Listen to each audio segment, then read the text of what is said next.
Shvuah Tov. Shavua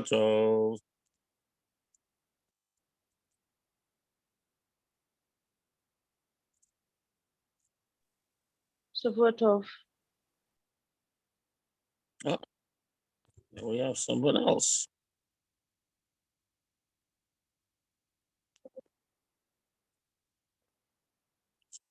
Okay. Shvuah Tov. Shvuah Tov, Sharon. Okay. So, Shvuah Tov, everyone.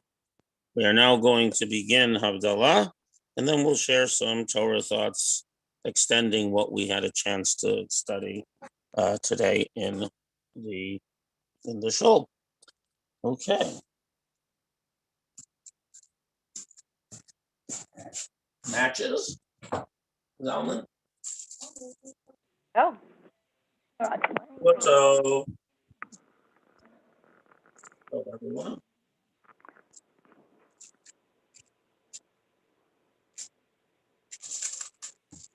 Hello. Hello, Shvuah Tov, Sylvia. Can you hear us? Good Wolf, I can now. Yeah, we couldn't get in up till now. Okay, well, that's taken care of. A good talk to you. We're going to do Havdalah and then share something from what we talked about today in Shul. Okay, so we have a candle. Is there nobody else there? There's about 4 other people there, plus my family. Good. Inei el Yeshua si yaftach v'lo yavchad Yosef zimras yo'adonai v'hili Yeshua u'sha'avtem ayim v'sasein Yimaynei Yeshua Adonai Yeshua lam k'berchasach asela Neitzurei sumanim eskoli yakim salam Adonai Tzurei Hashem de'abach Adonai Shem melech ya'aneinu v'yayim kareinu La yodim hoyesai Lavasim chavasasem vikar Keineti alonu Because Yeshua is a soul V'shem Adonai Yakra Savim Aranon Baruch Atodim Elohim B'hoidei V'yagofen Baruch Atodinoi Aleinu Elohim B'hoidei Minei Esamim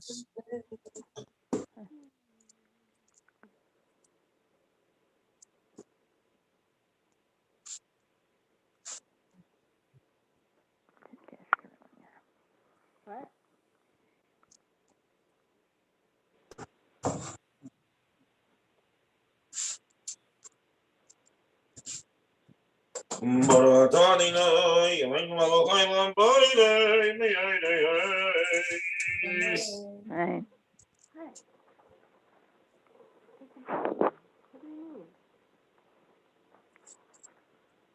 Baruch Atodinoi Elohim B'hoidei Minei And Yisrael Amim Esvil Sheish Miyam Asem Baruch Atah Adonai Mavdil Ben Kodesh L'Chol. Right.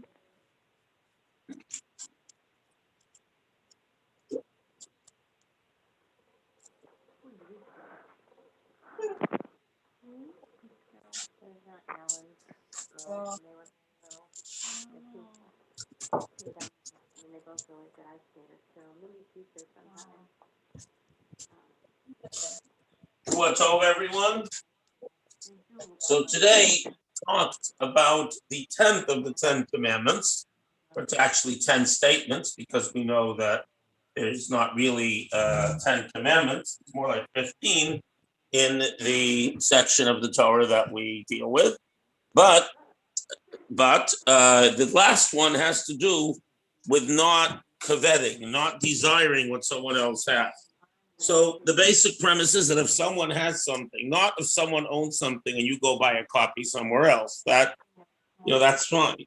Or if someone has something and you want that thing, even if you buy it from them by prevailing upon them, if they didn't post it for sale, essentially you transgress the prohibition of coveting, of desiring what someone else has.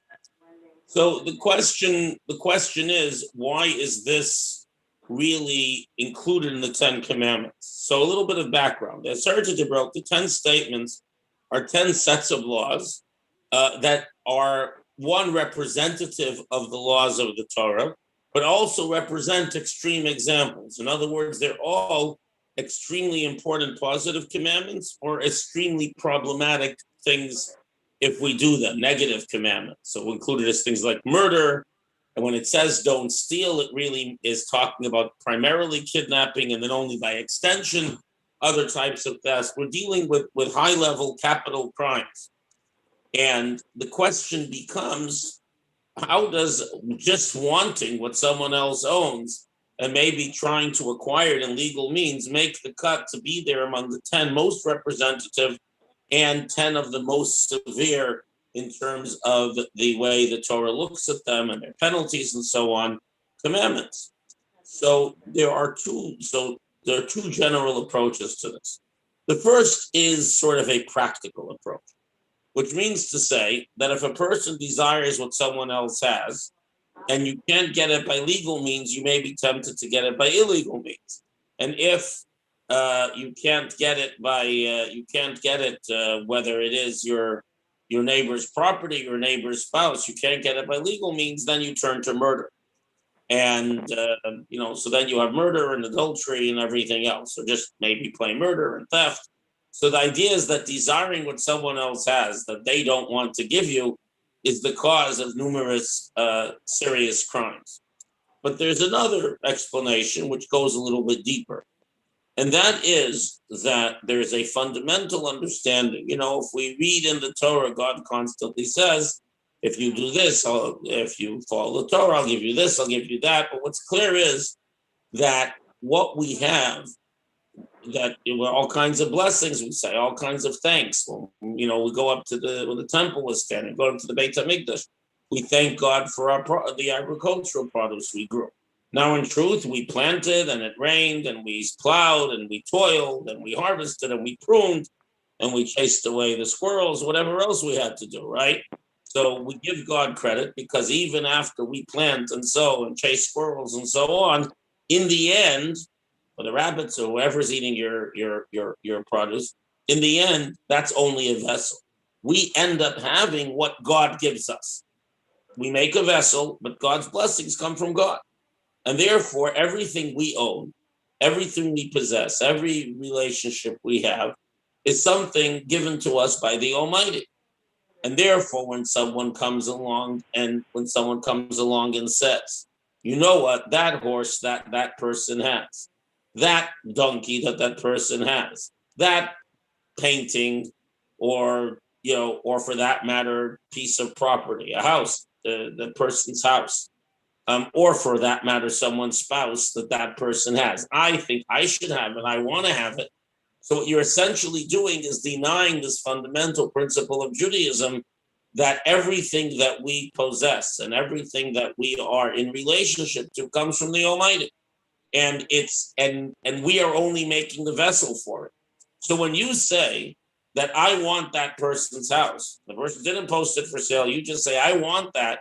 You're saying I should have something that God chose to give to that person. In other words, either you deny that God chose to give it to that person, or you deny God. But even if you deny that what each person has in their lives comes from God, so then you're basically saying God can stay up there high in the sky. God is out there, but God has no intimate and personal relationship with our lives. And of course, the greatest principle of Judaism is that of divine providence, that God is constantly engaged with us. God cares what we do and puts us in all the positions and all the situations that we are in life, and challenges us to do the right thing in those situations. So the premise that I should have what God clearly gave to someone else, why? Because of the divine providence, the person has it. So if that person says, I want to sell it, that's another story. But where I am desiring what someone else has that I cannot have because, there's only that one house, right? Every property is unique. There's only that particular horse or donkey, whatever it is, or work of art. So at that point, we are denying the engagement of God in everyday life.